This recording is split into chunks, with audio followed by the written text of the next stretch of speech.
Good morning, good afternoon, LinkedIn friends, HubSpot family. Welcome to another edition of Let's Build a HubSpot Super Admin with Lucy. How you doing, Lucy? Hey, Chris. Good day, everyone. Hope everyone is preparing for this end of the year, end of the season. Yeah, a lot of people moving fast right now on this Thursday and Friday, right before the break. um, but it's also like, so since there is a break, right? Most businesses are taking a break. There's a slowdown in activity, and maybe it's a time to do some of the things in your HubSpot portals that you've been putting off or wanting to do. So that's what we're going to get into today. Not that you have to wait till the end of the year to do all of these things, but if we're going to do it once a year, maybe this is a good time. I don't know.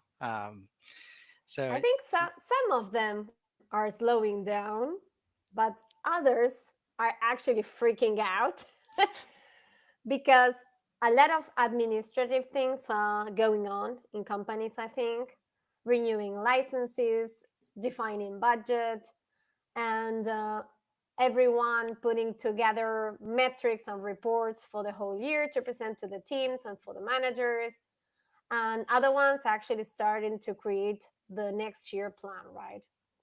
So I've seen a lot of adrenaline going on. And I think it's as you were saying, right? I think it's the right time or not, let's just be honest, is the time of the year when everyone review the year like a whole picture and analyze what was going on, what they did, what happened. So especially for super admins, is the time to trust and prepare and review reports, right? But let's just not leave it there, because you can take a look at your dashboard and your reports, but what are you going to do with the things that you notice there, right? So as yeah, we always say in the bootcamp, is like, okay, you have to take notes of everything that you see, everything that is good, everything that is bad, everything that should be improved, optimized. And with that, that is the input that you're going to build your next year plan, right? yeah. So I So think, you mentioned like three use cases there, or three things that might cause you to take a deeper look into your HubSpot. And it's like the first one I heard was, yeah, look at if end of year contracts. Like, do we need more HubSpots? Are we getting the most out of our, current licenses? Um, Reporting, end of year reporting. Um, that's often a common trigger to figure out, okay, something's wrong in the data. Like these reports aren't working. We haven't Chris, ran them since last year. do you still report on PowerPoint, or do you show your dashboards in HubSpot? That is a super admin's pain too, I think. Oh, yeah. I think Tony and I spent a whole show on that. Like nothing says lack of adoption more than slides getting used instead of the dashboard that looks better. Yeah, well, But defending people that go to PowerPoint, I think besides design and all that, there is the limitation with that dashboards that you cannot put infinite number of reports, right? But you yeah, could build different dashboards for different things, objectives, goals, teams, whatever, right? But yeah, no, I hate it. I hate it. We don't do that. We don't do that anymore. We don't create PowerPoint presentations, but our clients do. So sometimes they say, "Oh, can you help me build this slide?" I cannot do something in one slide to tell you what we did the whole year and what everything that is going on in house, but that is getting bigger and bigger. I cannot do that in one slide. So you have your dashboards, pick whatever you want from there and yeah, put it in your presentation. But yeah. Well, that speaks to the third use case too, I think, like the planning um, for 2025. And obviously, it's not always in December for companies, but whenever this is happening, like being able to ask the question of, okay, do we need 100 reports like in this deck? Like maybe we should be able to just look at one dashboard. Like, what are these 80 reports telling us that we're going to take action on for our 2025 plan? And if there's nothing, then why are we creating them? Right? Why are we And let's creating just all these slides? and let's just start with a basic, that is people seeing your dashboards, is people consulting the reports. Yesterday I entered in an account of a client that they have hit the 50 dashboards limit, and when I entered there and I saw only 10 of those reports are being used, all the other We ones, hit the they were 50. created by people that are no longer in the company. A lot of them didn't have reports in it, so it was just the dashboard and the name. So, and then we complained that, oh no, we don't have more dashboards to create. Delete those. What are you Yeah. doing with that? Oh, that reminds me of the stuff that gets created because you had to pass a certification, right? Like, Yeah. oh man. Yeah. Yes. So let's Yes. start with uh number one. And let's like maybe pick one thing for each use case. Like, where do you like and it probably all comes back to the same things, but like how do you know or what's the best thing an admin can do to understand, are we getting the most out of our current HubSpot license and do we need more? I think that you always need to come back to the two or three goals, main goals that the company is pursuing, right? Or that wants to achieve.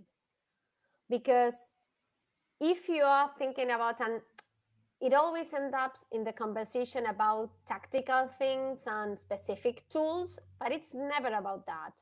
The tools are here to serve a purpose, to help you achieve a goal. The tool is not a goal per se. So I don't care. And I always say this because everyone comes with oh, are we taking the most advantage of our licensing? Should we add something? Can we take something so that we can save money? It's not that the conversation. The conversation is, are you achieving your goals? Whatever mix of tools that you're using, are you hitting the goal? Are they serving for your purpose?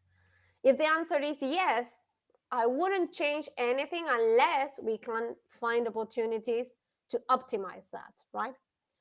If you are not hitting your goals, definitely we need to review everything, because you could have more than you need, you could have less than you need, you might. I have encountered all the cases in the universe that they were frustrated because of the sales goals, and they were using Sales Free because HubSpot sold them Service Hub Pro. And why do you have Service Hub Pro if you wanted to talk about your sales processes? So this can happen. There's everything in life. So those are the kind of things that you need to review, right? So, and for example, another use case, a client that we are auditing this month, they were saying, we know that our sales processes is kind of shady. We don't know if it's properly properly set up. I don't know what we are doing really. So can you audit this? Okay. So besides that, the process was a disaster, and a lot of, I think they had more than 14 steps in the process, and half of them were like statuses or tasks to be done. So like, I don't know, on Project hold. management. And on hold was one stage. Okay, on hold of what? Disappeared was another one. Why is the stage Disappeared. disappeared? Disappeared. Now I couldn't believe that. So I said, okay. So I started marking in red in a mirror board. I mapped the process and I started marking in red. And I said, all of these stages, that was half of them, I would take them away.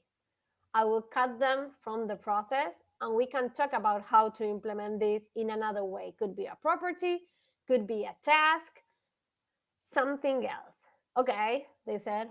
Okay, so and how are we doing? How is our sales team doing? I don't know.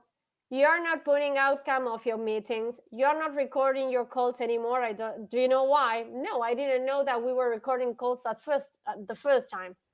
Okay, you were, but you stopped doing it in October. Do you know why? I don't know. Can you ask this salesperson? I don't know him. Are you the sales manager? Yeah. Okay, so we need to talk about this better. So, and then they were curious about templates and playbooks. And do you have a process to do that? No. Okay, so first we need to define the process. So there's a lot of things and a lot of mix of curiosity, but not having the processes to do that.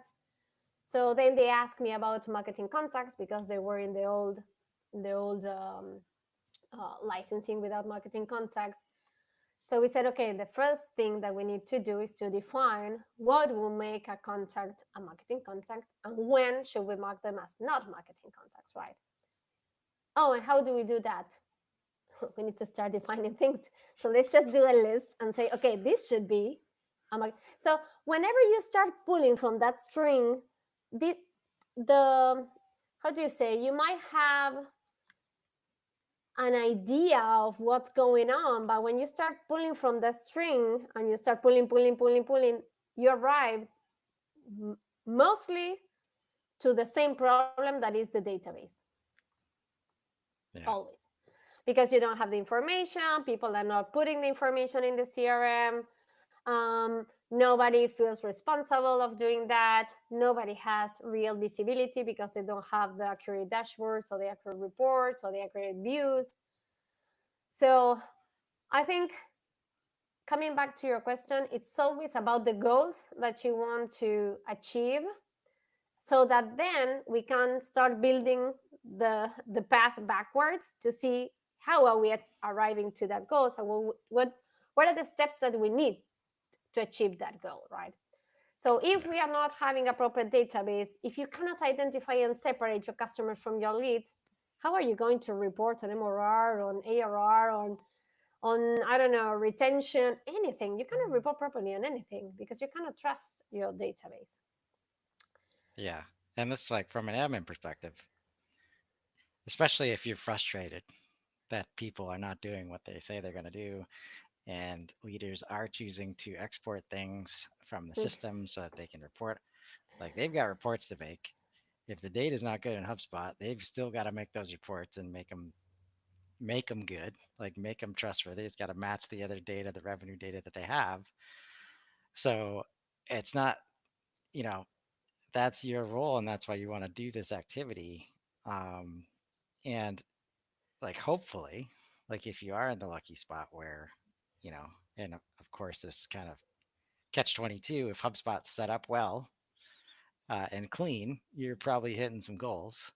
Um, and but if you're not, I think an interesting point that you made, directly and indirectly, was okay, in order to know which stages need to go, we got to map the process first. And if we haven't done that, it's going to be very hard to say, okay, this part of the system is not optimized, or this part is not being used, or this part needs to be used if we're not associating with any process. So, something fresh for me is, let's say somebody does this audit, um, and it's just like, okay, this is what I feel like's happening in my HubSpot. And they feel like, oh, but it's just so hard to think about it. Well, it's dirty. Can you just clean it up for me? Hmm. Like, can we pay you to clean it up? How do you respond to that request? I'm gonna tell you the same way that I responded yesterday in a meeting, and they were asking about automations and enrichment to complete that information, and I said, okay, so we have one same problem that we need to partition in two. So one thing is, how are we going to fix what we already have? And we can talk about enrichment tools. In this case, Breeze, sadly, is not going to work for us. So we were discussing about doing something else with AI, with Operations Hub, other tools, etc. So, but one is that is one part of the work. And I was telling her, in your case, that you have a lot of B2C customers and contacts, we are not going to be able to complete a lot of the information if we don't find them in LinkedIn, if we don't find them on internet, right? So this is not going to work 100%. It's not going to fix the problem 100%. So this will lead us to the second branch of the process, that someone in your team is going to be needed to be calling or to be working on updating this information, right? So this is a part of how do we fix what we already have. And the other thing that we need to consider and actually take the reins on is how how are we going to prevent information arriving incomplete to this stage and to this point? Why do we have this information complete? Is it that our forms are not gathering the information properly? That couldn't be, because we have already rebuilt the forms and we have all the important required fields, so that shouldn't be. The other problem is that 80% of the contacts are being imported by hand. So what is going on with the imports? Are they is the team not using the import template that we build? Why are they not using that? So right now we had to go back. So I have built a dashboard that says this is the responsible, this is the user, this is the team, and this is the amount of contacts that are wrong in the CRM. So right Mm, now, what she's putting in the presentation, because she's actually building the presentation to present internally, now you have name and surname of the user and all the amount. There's a user that has more than 50,000 contacts without complete information because they're importing the way they want. They are not using the template. So those are the things that you need to address from the beginning, right? yeah. So we need to talk to this person. Why is he not using the template? Does he have the template? Does he understand what he needs to complete? How do we make sure that he is going to enforce properly the import process and stop messing up with the database? Because I could keep building automations and options and asking AI to help us, but I'm always building to fix the problem or to fix the mess that is being generated instead of preventing the mess from happening, right? So at some point we need to stop the mess, right? But sometimes if you don't build these kind of things, or if you don't analyze, or if you don't go to the source, I think this is a great year. The reflection, I think, is this is a great year because super admins have gained a lot more tools with HubSpot, and you have a lot more information that you did or used to have in the past. Another example is when you hit the limits in the tool. So right now you have the audit log. So this same client has a problem because they had hit the 1,000 custom properties limit.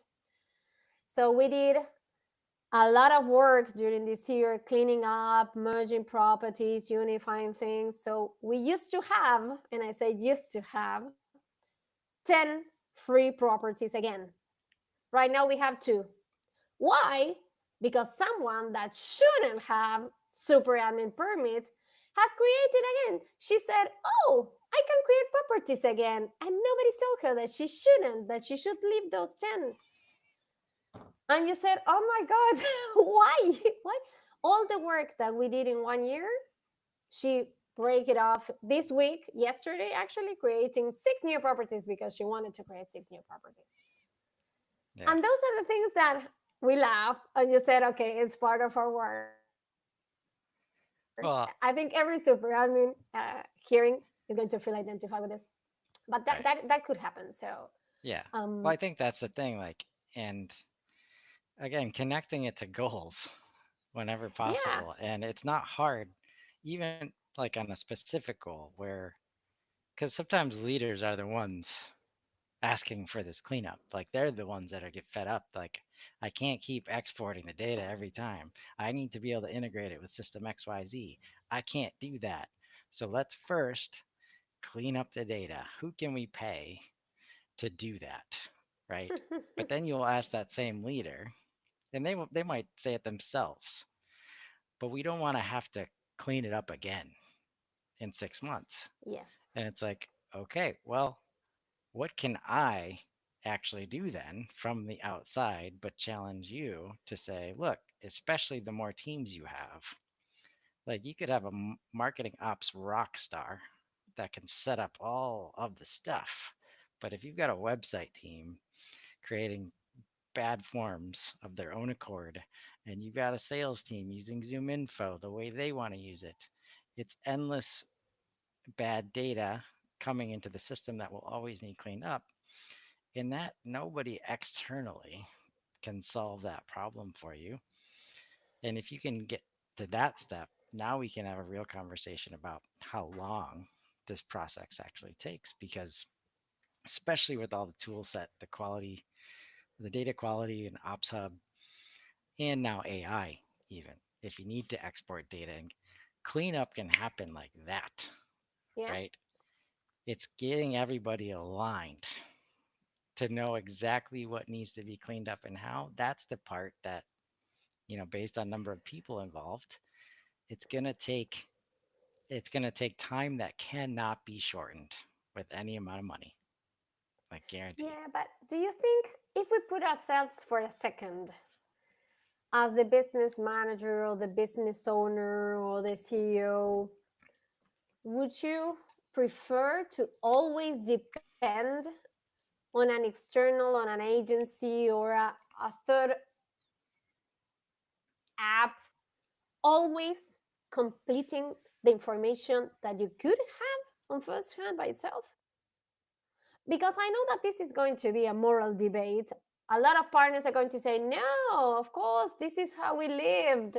This is that give us work all the year, all year long. Okay, yeah, I know, but we are not teaching, and I think you and I, Chris, we agree on this, that we are here to teach clients to be and work better, to be better businesses, to grow better, not to let's just fill pockets with our clients' money because they don't want to work properly, or we don't want to tell them how to work properly. So enrichment, I think, is different to complete information that you cannot access or that is secondary and that you can of course benefit from having, but it's not about fixing what you don't want to ask for, or that what you forget or what your team doesn't want to do.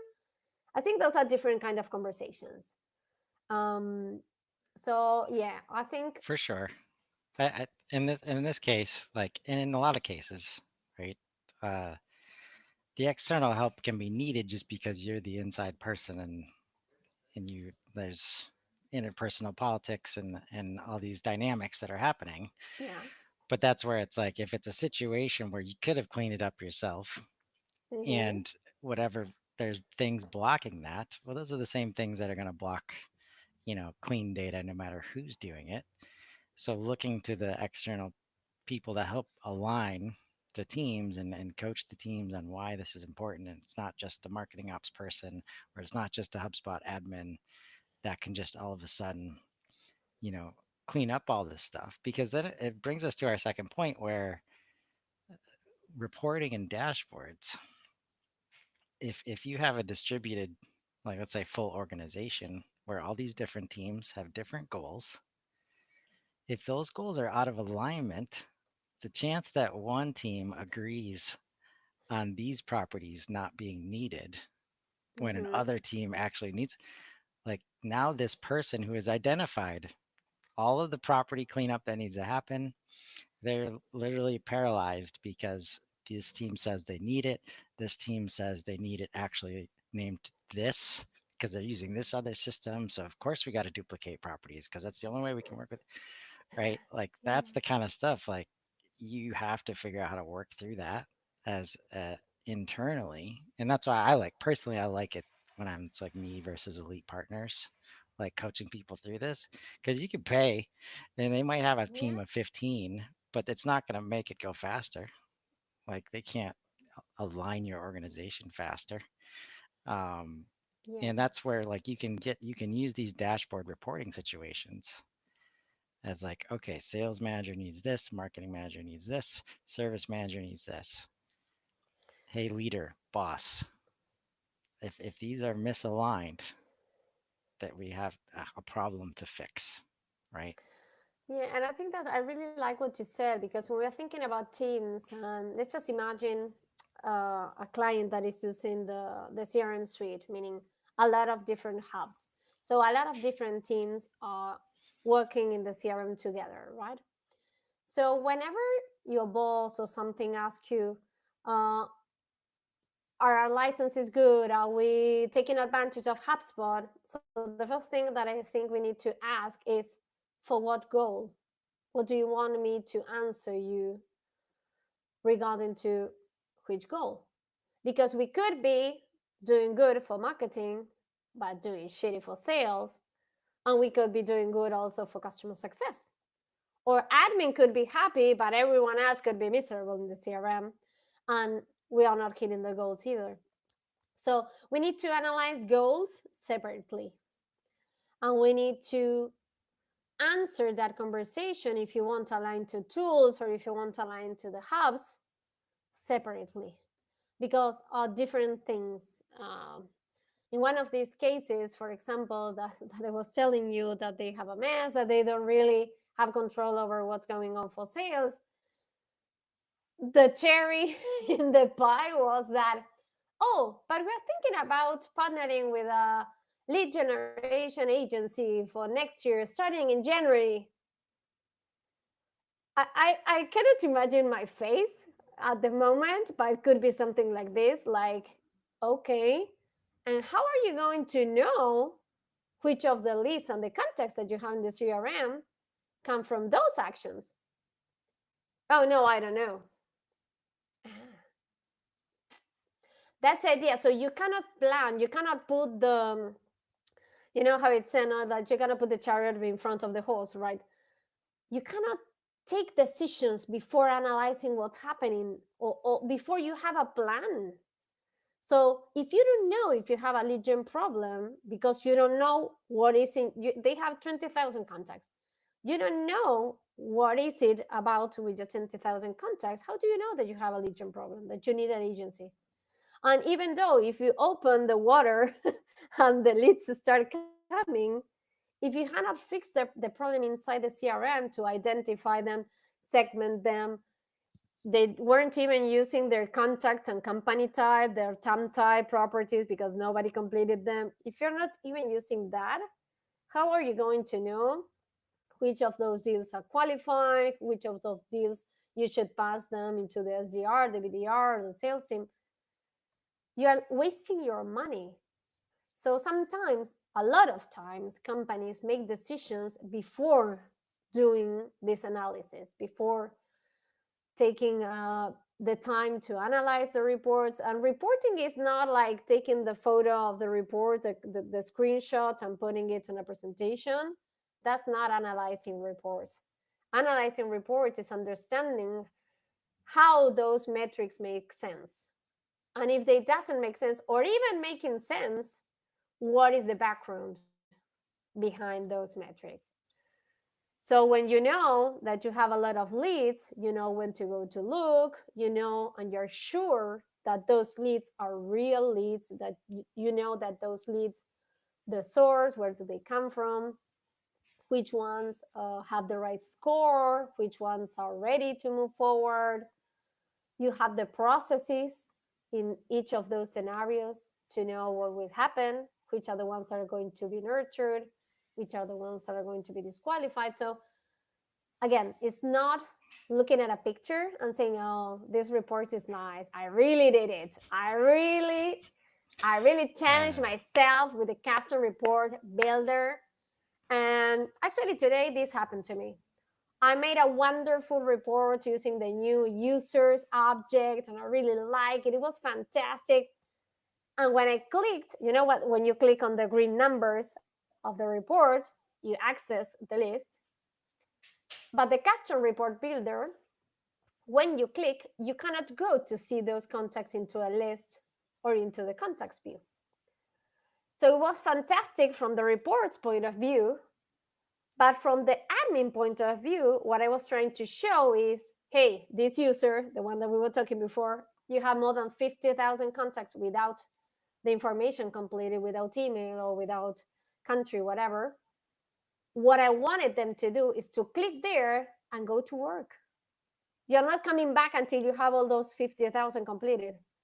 And that kind of report didn't allow me to do that. So I had to go back and rebuild that report with a single object report, so that they could click and go into a list. So sometimes, again, the report could be fantastic, but if what you want to do with the report is not letting you do that, that report is not worth it. It doesn't serve any purpose. Only the picture to say, hey, wonderful, the status is this. But I Yeah. always try to think about actionable reports, right? To be Right. able to do something with them, not only take a look at them and take the picture because they are nice. Yeah. So, That's super important. Like, again, we come back to process, but like, mhm, uh, e- so many things in HubSpot, like if you do it this way versus that way, there'll be a different result. So you should always be asking, like, okay, what happens after this? Like, what exactly. happens after they click this thing, after they see this data? Like, because if they try to click and they can't do it, export like immediately. And then they're out of the Yeah. system doing what they need to do. And then nothing gets cleaned up. So, uh, looking into 2025, um, and this could be like just I mean, however you want to answer. Like, are we setting stuff up? Like, it sounds like there might be projects to create or to help create visibility around what we're trying to accomplish. In this case, it's the 50,000, contacts. So if you can create visibility around that, now you have maybe it can get on that person's priority list, or the manager could say, yep. How much of this is often making it easier for other managers and other leaders to just hold people accountable? Like, I think that's the challenge for admins, especially when you have multiple teams. Don't put it on yourself that you need to fix all this stuff because you can't, right? But No, what you totally. can fix is making it easier for the management and for the leadership to solve these problems for the organization. Yeah, totally. So, again, sometimes you need to watch and to take notes about what should be done.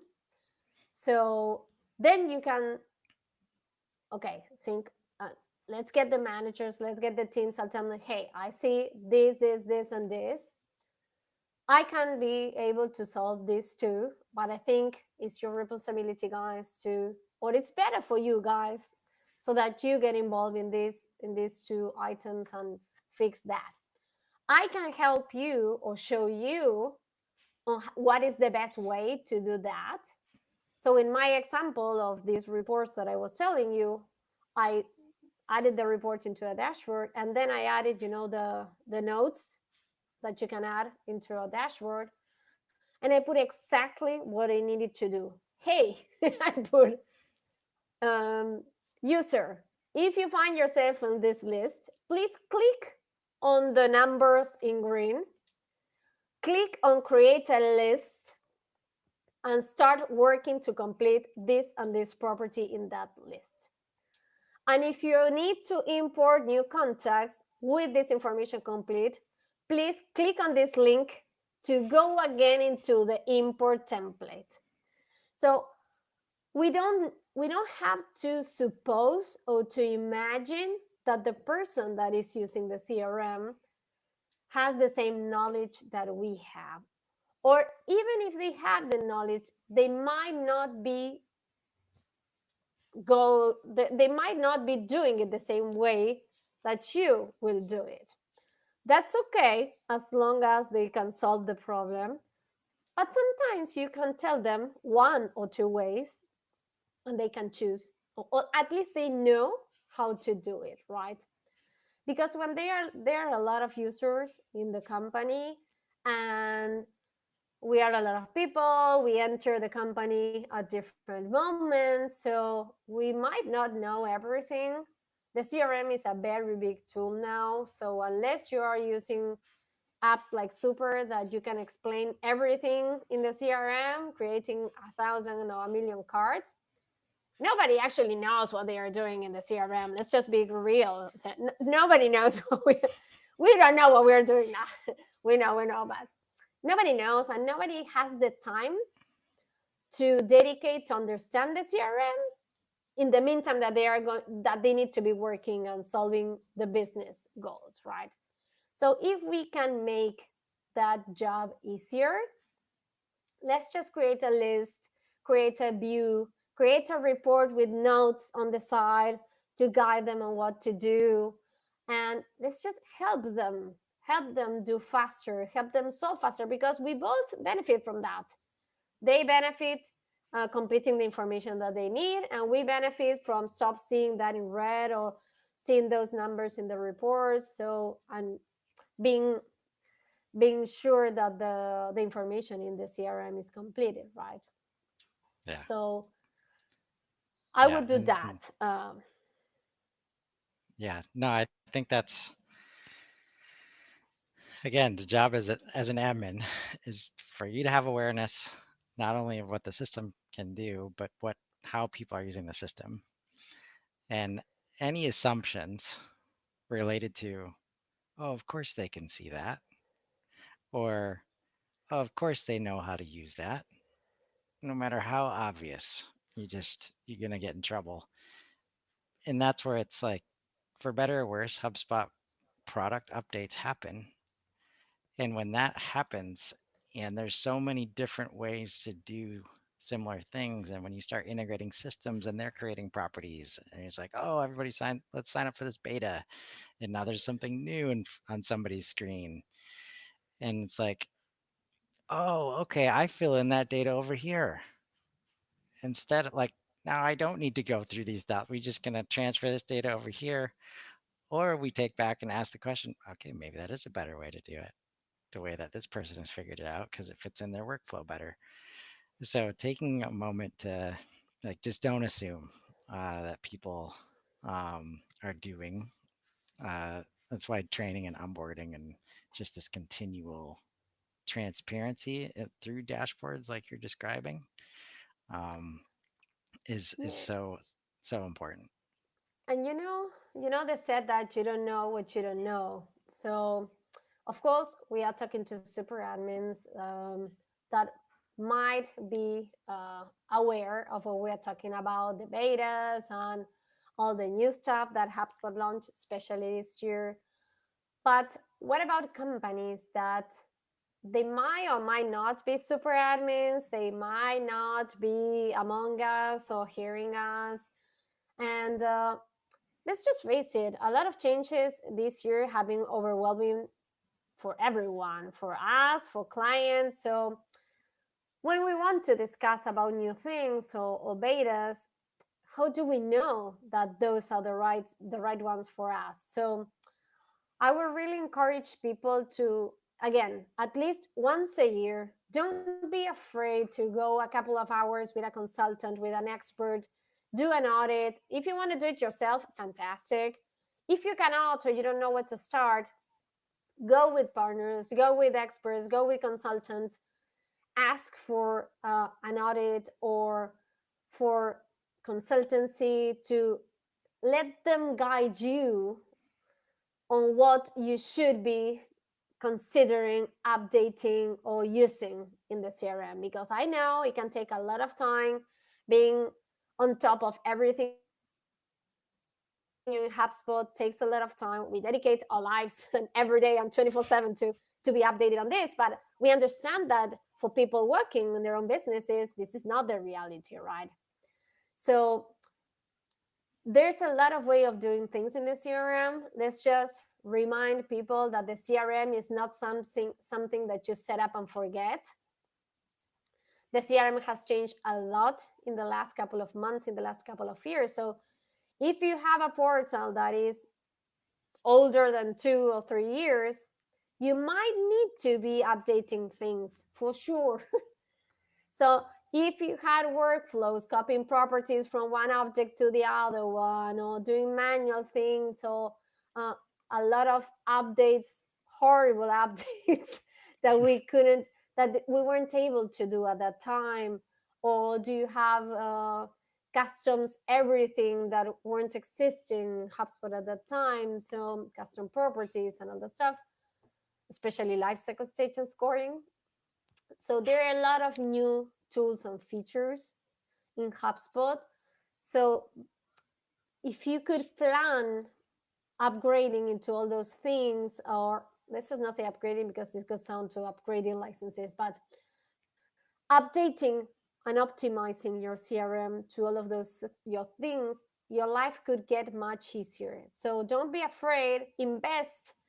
Let it be that part of your budget for next year would be to invest on your own administration of the CRM, just to be sure that you are taking advantage of it, you are doing the things that are aligned with your business goals, because there's still a lot of old accounts going around that they don't have marketing contacts, that they're not seeing all the betas and all the new stuff that HubSpot has launched.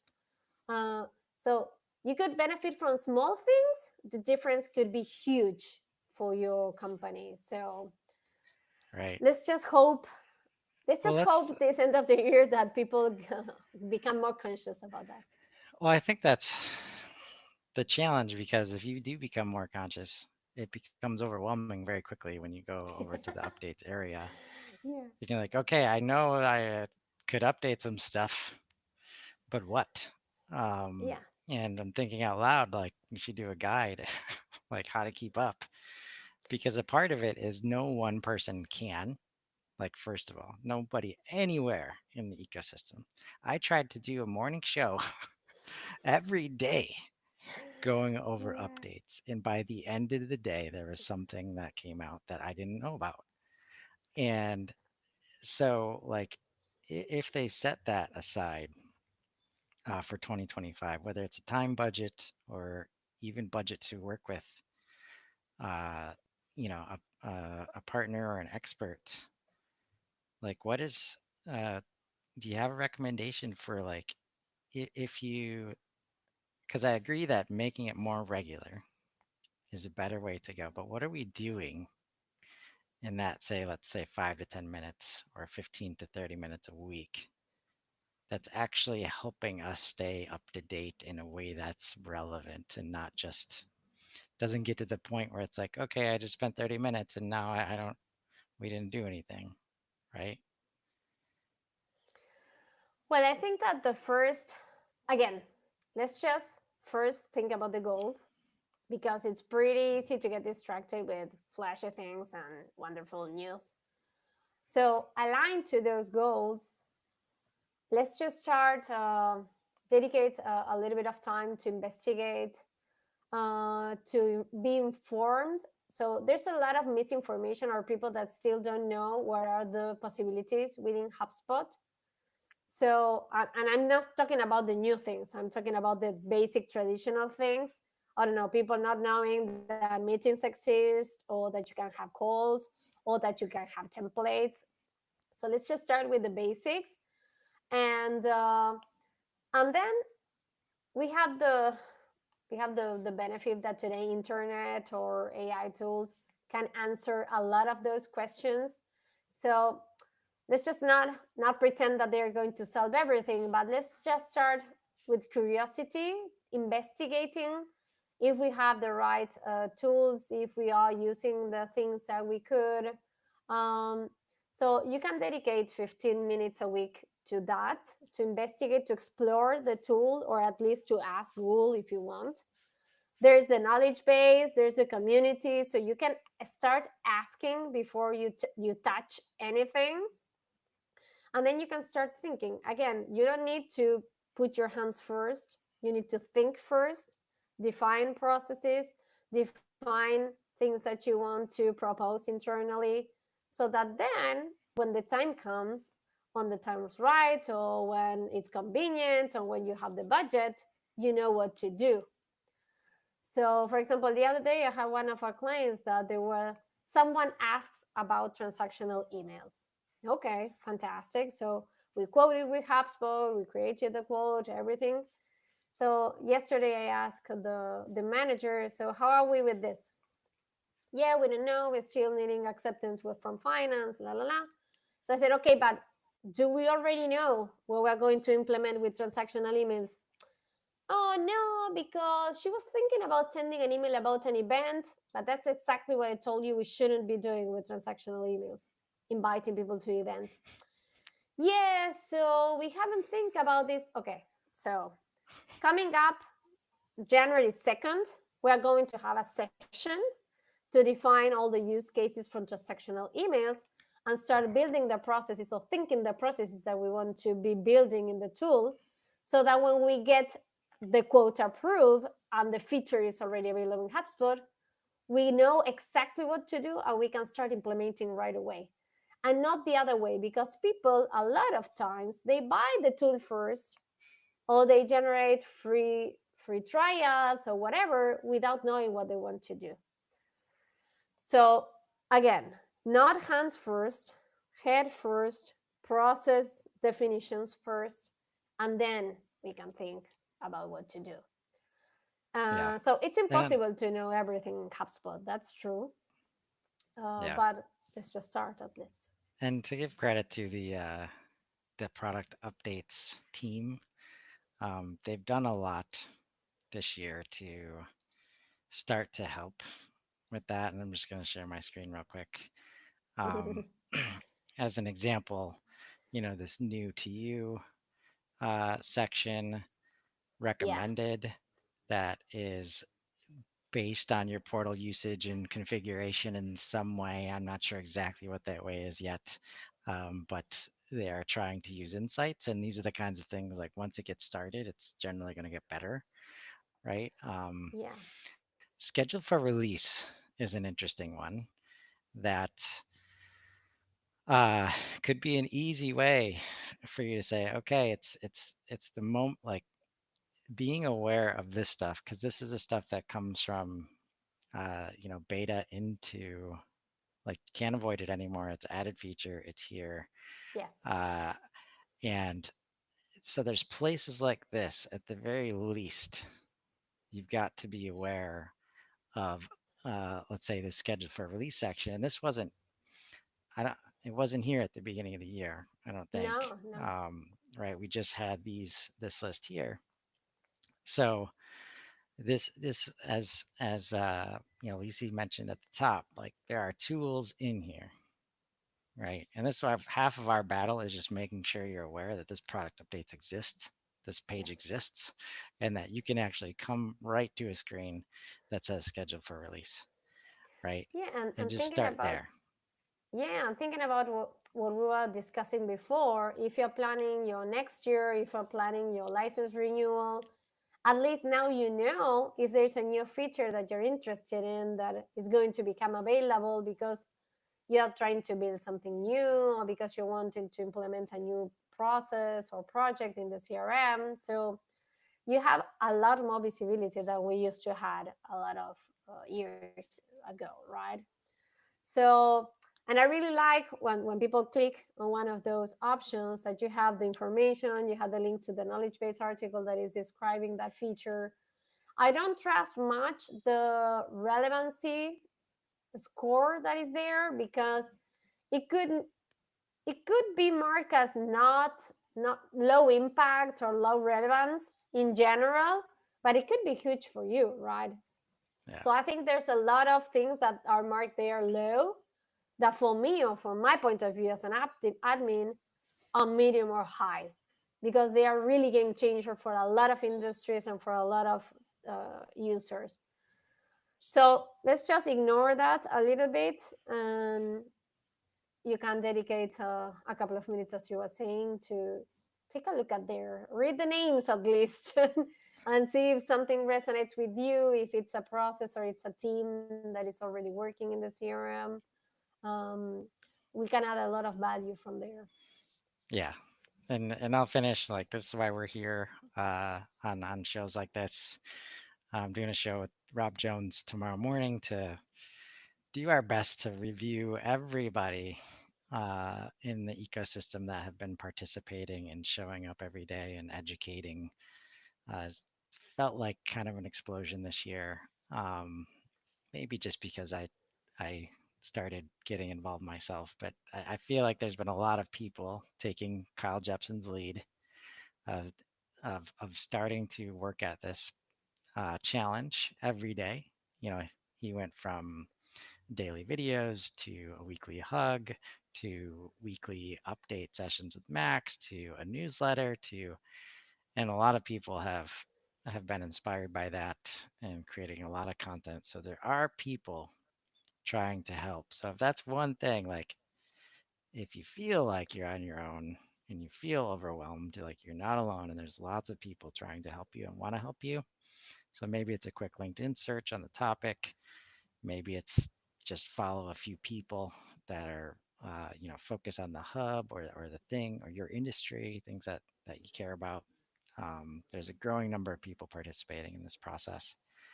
So um, check that out tomorrow if you're interested. Uh, but community, LinkedIn, hugs, the resources are there, right? So just reach out if you aren't sure where to start. Um, And if you're not sure where to start, inscriptions are open this week for Super Admins Bootcamp. So there you go. that is where you can start. So Yes, you can gift yes, yourself for Christmas or for New Year's Eve a beautiful place or guarding your spot on the next Super Admin Bootcamp that is starting end of January or February, depending the country. So now you know. yeah. And if you just search I'd say search Super Admin Bootcamp on LinkedIn, and you will see all the posts from the people that finished that boot camp and all the great things they have to say. It's um, it's a great production, and appreciate your role in that, Lucy. I think it's Um, more than, I think it would be more than 3,000 super admins so far. So yeah, more and more awesome. each year. Yes, indeed. Yes, indeed. A growing customer base out there. Yes, Um, so thank you so much. It's been fun having these shows with you, and we'll continue them in 2025. We hope it's for valuable sure. for our audience out there. But hey, as you look towards the end of the year and this downtime um, that you're likely seeing, find those opportunities in your HubSpot portal, and let's grow. Have a great day, Exactly. everybody. Bye, everyone.